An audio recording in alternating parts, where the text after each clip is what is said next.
Welcome back to Sports by GSMC Podcast Network. I'm your host, Jeremy Lapidus. Today is Friday, October 25th.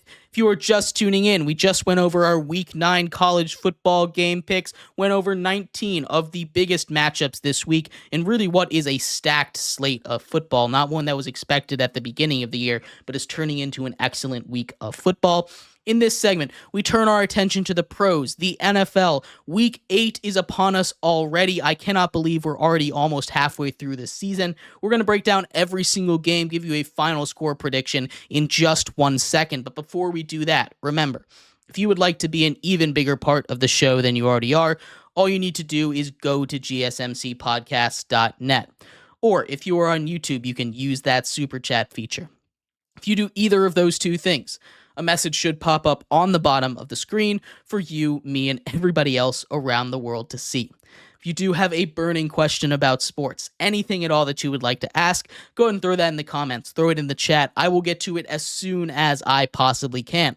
I appreciate everybody for sticking around, talking some sports with me here on a beautiful Friday, October 25th. But like I was saying, in this segment, we're going to finish off our show today talking all about the NFL slate. A really good slate this week, not quite as good as last week with 3 of the best games you could possibly have on paper back to back to back. But we still have a lot of really good games, high-profile games this week, starting off in New England, with the Patriots hosting the New York Jets, a game that the Jets need in the worst possible way. The Jets coming off of really an ugly, ugly game, both by the whole team and Aaron Rodgers. They're getting Hassan Reddick back for the first time, favored by 7. The last win that this team had was against the Patriots all the way back in week 3 or 4, I believe. This is a massive game for them. They need this, again, in the worst. It's been a must-win for the Jets just about every single week for about the last 4 or 5 weeks since they went to Minnesota. They have lost every single one of them. They have made desperation move after desperation move. They are out of desperation moves. They need to show some results right now. I don't know how good this team is, but I do know that they are better than the Patriots. I think it's going to go very similarly to last time they played, although with Drake May in the equation now, it could look a little different as they might have those explosive plays downfield available to them. I still think the Jets take care of business with Hassan Reddick coming in. He should be able to apply pressure off the edge in a way that they haven't had all season. The Jets win 31-14. We travel to Cincinnati next, as the Eagles, coming off of 2 straight wins against 2 pretty bad teams in the Browns and the Giants, travel to Cincinnati to take on Joe Burrow and the Bengals, also coming off of wins against the same exact team. Both of these teams coming in a very similar spot. The Bengals need this to stay in line for the playoffs. The Eagles are doing better than you would think for where they stand right now. This is going to be maybe one of the better games of the week. Philadelphia and Cincinnati, both on 2-game win streaks, both against the same opponents. Neither of them looked super dominant against either of them, so we're really going to see which one of these teams has the better wins. I think it's going to come down to their defenses, really. Cincinnati's defense has been playing a lot better recently, but we saw that Eagles front 4 get 8 sacks last week against the Giants. Well aware it's against the Giants and a very bad offensive line, but there was a lot of optimism coming out of Philly and Cincinnati right now. One of those teams are going to be let down pretty hard. I'm leaning towards Philly in this one. I think Saquon's going to be able to provide the difference. I think they win 28-24. The Green Bay Packers travel to Jacksonville to take on the Jacksonville Jaguars. Trevor Lawrence and the Jags back in America after 2 weeks abroad in London. They went 1-1 over there. Their coach didn't get fired. He's on the hot seat with a lot of tough games coming up. Green Bay, not an easy matchup. They have been able to dispatch just about everyone they've played outside of the Vikings since Jordan Love has come back.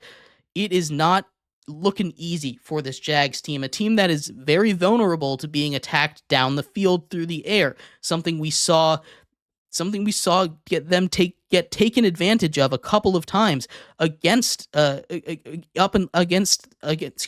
by the Bears in London. we talk about a team that can absolutely have a gunslinger. Jordan Love is absolutely a gunslinger over there. He should have a huge game this week.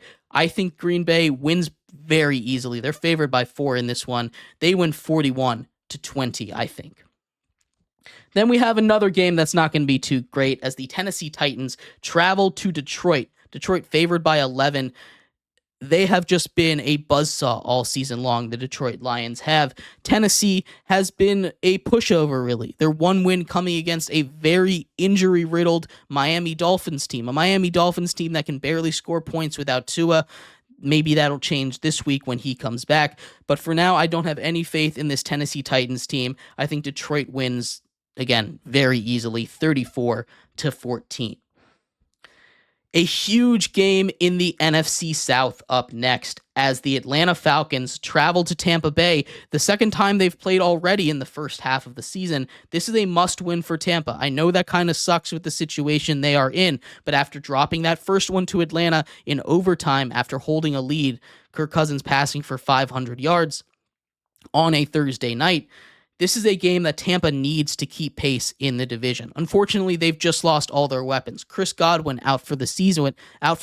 Mike Evans out until at least week 11 after their bye. That's 4 weeks without your top 2 weapons. You look at now McMillan and Sterling Shepard and Cade Otton as your biggest weapons. You still have a nice little stable of running backs in Sean Tucker, Bucky Irving, and Rashad White that can play receiver. A lot of them have a lot of receiving skills, but still, it's not the most ideal situation for a team whose defense has been pretty easy to get by. I think Atlanta's going to get by due to injury.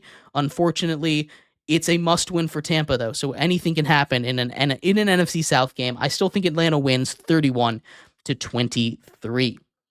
The Arizona Cardinals travel to Miami. Tua Tagovailoa is back, and the Dolphins are favored by 4 points in this one. This one should be really good. We have seen this Miami Dolphins team be just atrocious without Tua. They've barely been able to crack 15 points in any week without Tua. That is not good. They couldn't even get the ball into the hands of their playmakers. Tua should be back. Hopefully that should fix things. I'm not sure if it's going to take a week for him to get into the swing of things, but at least the offense should look competent. The thing I'm worried about more than this Dolphins offense is their defense. I know that this is not a very good Cardinals team, but this is a Cardinals team that just came off of a very hard-fought Monday Night Football game, and I think this is a Cardinals team that I think that will give them a lot more trouble than they're expecting down in Miami. I think the Cardinals come in and upset the Dolphins 33-30 in this one. An AFC North matchup up next as the Baltimore Ravens, a team that has looked like the best team in football over the last 5 weeks, winning 5 straight, travel to Cleveland with Jameis Winston now the starter for the first time this year after Deshaun Watson goes down with an Achilles injury in Week 7. The Baltimore Ravens have just been a wagon, a juggernaut all season long outside of the first 2 seasons. The first 2 games. They've won 5 straight games, and it doesn't look like it's stopping now. 4 straight offensive players of the week. Lamar Jackson might win his 2nd straight MVP, and with his running mate in Derrick Henry, they seem unstoppable right now, and I don't think the Browns have the personnel, especially defensively, to slow them down at all. Maybe they put up a little more of a fight on the offensive side of the ball, but I don't think they're going to be able to have the firepower to keep up with the Ravens. Ravens win this one 40-21. Indianapolis travels to Houston, another rematch, this time of Week 1. The Houston Texans have looked really good, especially with Joe Mixon on the field. CJ Stroud, coming off of his worst game as a pro, still plays a really competitive game against a good Green Bay Packers team. They aren't able to get away with a win in that one, but I don't expect CJ Stroud to do that 2 games in a row. He should bounce back in a big way. Indianapolis's defense has been awful, especially against the run, so expect a very heavy diet of Joe Mixon in this one, and I think it's going to go very similar to the way it went in Week 1, with Houston winning in a game that's high-flying and exciting, 30-23. The Saints travel to LA to take on the Chargers on Sunday. New Orleans coming off of a brutal week last couple of weeks. They don't have really any of their weapons offensively. They don't even have their quarterback. Spencer Rattler gets another chance to start. The Chargers come in off of a game that if I had to put in the dictionary as a Chargers game, it would be against the Cardinals on Monday night. Justin Herbert plays really good football, but they can't get anything done. They can't get in the end zone, and they lose on a walk-off field goal. That sounds like a Chargers game if I have ever seen one. I think they get a win in this one against a really beat-up Saints team. They're just going to run it down their throats. We saw that be their weakness the last couple of weeks. I don't think that changes now. The Saints, I don't think they stand much of a chance. But with the kind of ball control offense that the Chargers play, I think it won't be a blowout. I think the Chargers win 18-24. The Buffalo Bills travel to Seattle to take on the Seahawks this Sunday. Buffalo favored by 3 in this one. This should be a lot of fun. We saw Josh Allen have one of his better games in recent memory with the addition of Amari Cooper. I don't expect that to change. Seattle also had one of its better games. We saw them get back on the way they needed to play defensively against a Falcons unit that had been on a roll on offense. They shut them down. They just make a big trade for Ernest Jones to add to the linebacker core. That should pay dividends for them, maybe even immediately. This should be a fun game, especially if the Seahawks are able to play the way they are, like they were last week. They do not have DK Metcalf for this week, most likely, and that is going to hurt, but he's not going to be out for too long. I think with the absence of DK, the Bills, are going to be able to take this one, but it is going to be a lot closer than people think. Should be a fun one. I think the Bills win 31-28. The Chicago Bears travel to Washington in a game that should be, at least on paper, would have been a lot of fun. It doesn't sound like Jaden Daniels is going to play, and I think that's the biggest question mark for this one. He's listed as questionable right now. The coaching staff said he played, but he wasn't there for the viewable portion of practice, so I'm not sure what that means. I'm not super optimistic on him being able to play against Caleb Williams, which would suck because that's the matchup that's been circled on a lot of people's calendars for a very long time. This is going to be a massive game if he's able to go for the Rookie of the Year race. Caleb Williams continues to get better. That Bears defense is one of the best in the league. Even if he is able to go, I think I lean towards the Bears because the Washington defense just is not all that. If he's able to go, I think this is a close one, but I'm going off the assumption that he's not playing, and it's Marcus Mariota back there, who looked good against the Panthers, but I don't think he can do it 2 weeks in a row, especially against a good Bears defense. The Bears win 38-24. The Carolina Panthers travel to Denver, a Denver team whose defense has been quietly one of, if not the best defense in the league. They didn't have Pat Surtain the last couple of weeks, but it didn't matter. Their run defense and everyone else really has stepped up in a huge way, and I don't think that stops against now the Bryce Young-led Panthers. Bryce Young-led Panthers that don't have any weapons. They can really key in on the run here. Maybe this is a big game for Xavier Legette, but I'm not leaving anything on the Panthers in this one. The Broncos win 28-10. The defending two-time Super Bowl champion Kansas City Chiefs travel to Vegas in one of the final games of the week. They take on the Raiders without Aiden O'Connell. Now, the emergency quarterback is, of course, Desmond Ridder. Not that that means anything for the Raiders. They're still not a very good team, especially defensively. They have Max Crosby. That's about it. Although this is a team that the Raiders really do get up for. They seem to really not like the Chiefs, and they're pretty banged up. They add DeAndre Hopkins, and I think that's going to be the biggest thing that pushes them over the top. He might score a touchdown in this one. It should be a lot of fun. I'm taking the Kansas City Chiefs to win pretty easily, 31-15. The Sunday night game. A game that on paper at the beginning of the season looked like one of the best all season as the Dallas Cowboys travel to San Francisco to take on the 49ers. It doesn't sound like one of those games anymore. The Dallas Cowboys have been very disappointing, not being able to play really any defense all season long. And the 49ers just have been struggling. They've got a lot of injuries, and that doesn't change now. Both Debo and George Kittle are questionable. Juwan Jennings already ruled out.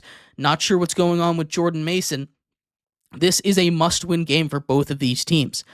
Both of these teams are falling behind in their divisions, and they need this one badly. I think at home, San Francisco is going to be able to gash a defense that just is playing a lot worse than San Fran's, and I think that's the difference here. I think San Francisco takes this one 33-20.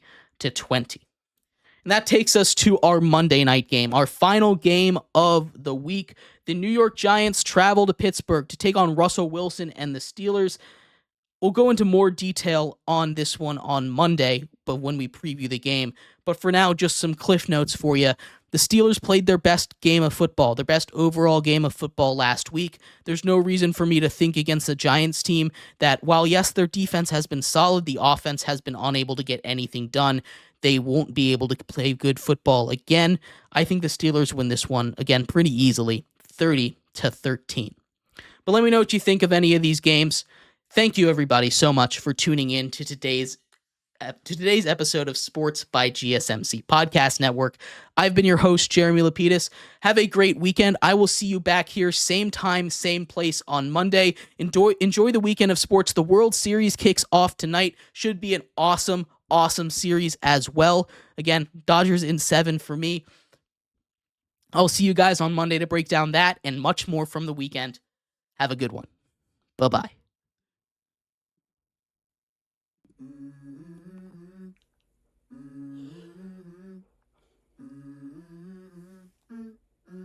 Let's go.